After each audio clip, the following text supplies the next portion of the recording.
आहेत. पण आपल्या या गोंदिया तालुक्यामध्ये, गोंदिया जिल्ह्यामध्ये, गोंदियामध्ये सरतश्रावण आपल्या एरिया बापूजींनी जो चालू केलेला आहे हा आपला आश्रम आणि इथं गुरुकुल, या 2010च्या अगोदरसुद्धा पासून इथं गुरुकुलची स्थापना झाली आहे आणि या गुरुकुलला 10-12 वर्ष झाले आहेत. परफेक्ट मला माहीत नाही, तरी पण मी इथं सांगू इच्छित आहे की आधी इथं गुरुकुल होतं, म्हणजे आता पण आहे, पण आधी कसं जे आपले भक्तजन होते ते आपल्या याच्यातून एक असं चालवत होते. पण आता नीता मॅडम डायरेक्टर आले आहेत, आपले भोयर मॅडम आहेत प्रिन्सिपल, आणि जे शिक्षक वृंद आहे यांनी गुरुकुलला एक नवीन दिशा दिली आहे.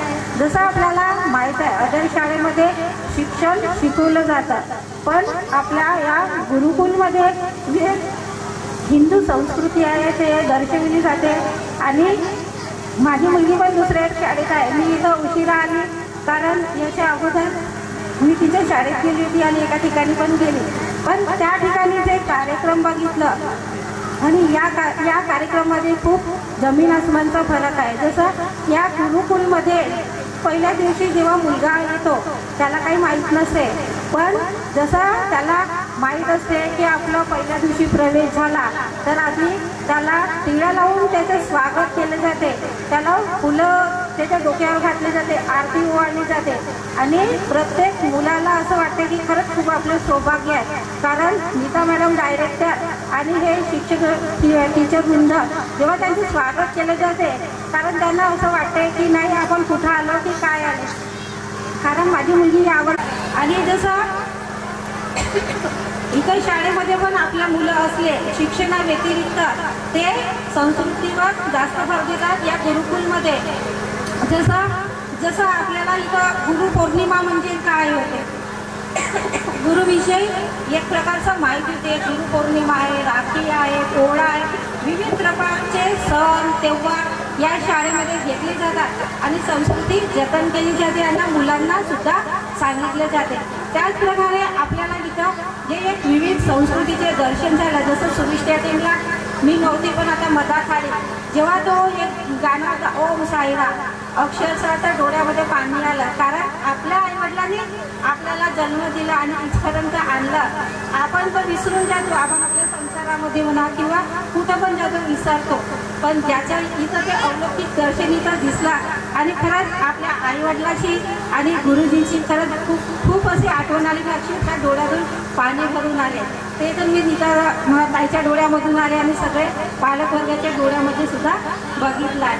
पण मी सांगू इच्छिते जसं माझी मुलगी त्या दिवशी मला म्हणे मम्मी आमच्या शाळेमध्ये येशील तर असं सांगशील, पण तसं नाही. पण मुलांना सुद्धा माहीत आहे की मुलगा जेव्हा इथं शाळेमध्ये येतो तर त्याला आधी चंदन लावले जाते. आपल्या हिंदू संस्कृतीमध्ये असं आहे का कोणत्याही शाळेमध्ये कसल्याही प्रकारची बुंदी म्हणा, हातात धागा, गळ्यात धागा काही न घालता मुलांना काढा लागते. पण आपल्या या गुरुकुलमध्ये असं नाही.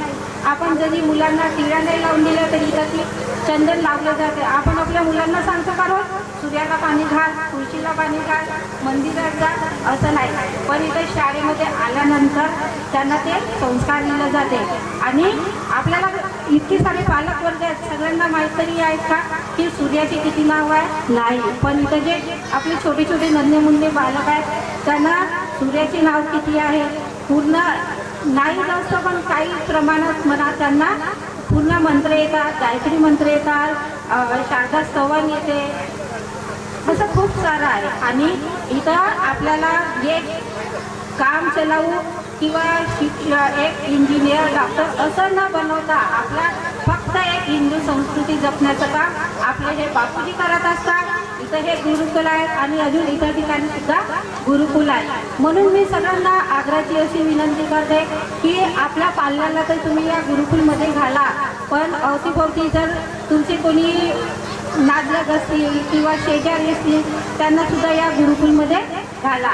कारण आपल्याला फक्त एक अभ्यासी किडा एक व्यक्ती न करता तर एक चांगलं माणुसकी असणारा एक नागरिक आपल्याला घडवायचं आहे. कारण जर एक चांगलं नागरिक जर घडलं तर आपलं संस्कृतीचं जतन तर होते, पण आपल्या देशाचा सुजलाम सुफलाम सुद्धा विकास होत असतो आणि आपल्याला एक नवी दिशा मिळत असते. आपल्या बापूजींनी आपल्याला नवी दिशा तर दिली आहे. आपले बापूजी इथं जर नाही आहे, पण त्यांचे अस्तित्व या पूर्ण आश्रममध्ये होत असतात आणि खरंच मुलामध्ये एक अलौकिक शक्ती असते. ते घरी सुद्धा पूजापाठ न करता त्यांना माहीत आहे, आपण जर गुरुकुलमध्ये गेलो तर आधी बापूजीला नमन करा, नंतर गणेशजीला करा, सरस्वती मातेला करा. पण ही पूर्ण एनर्जी आहे, शक्ती आहे, ही मला माझ्या बापूजीकडून मिळाली आणि मी या सरपंच पदावर सुद्धा आहे. ही सुद्धा माझी एक बापूजीची कृपा आहे. मी त्यांचे खूप खूप आशीर्वाद मानते आणि मी पुन्हा एकदा सगळ्यांना सांगू शकते, आपल्याला हिंदू संस्कृतीचं जतन करायचं आहे आणि ती वाढवायची आहे. याच्यानंतर जसं 25 तारखेला जसं क्रिसमस डे होता, आपण नाही आपल्या शाळेचे जे पाल्य होते आधी 24 तारीखला त्यांनी तुळशी पूजन केलं आणि 25ला सुट्टी होती, तरी आमच्या मोहल्ल्यामध्ये माझ्या मुलींनी स्वतः जिकडे तिकडे प्रचार केला की नाही आज तुळशी पूजन आहे, आपण घरी करायला पाहिजे. त्यांनी स्वतः केला आणि मंदिरात संध्याकाळी जाऊन 5-5 मुलांनी तिथं दिवा लावला आणि सगळ्यांना विचारलं की तुम्हाला कोण सांगितलं. त्यांनी म्हटलं की नाही, हे आमच्या गुरुकुलचे हे नित्यनियम आहे, आम्ही हे पाळत असतो. एवढे बोलून मी आपल्या शब्दांना विराम देते. जय हिंद, जय महाराष्ट्र. खूप धन्यवाद मॅडम. तुम्ही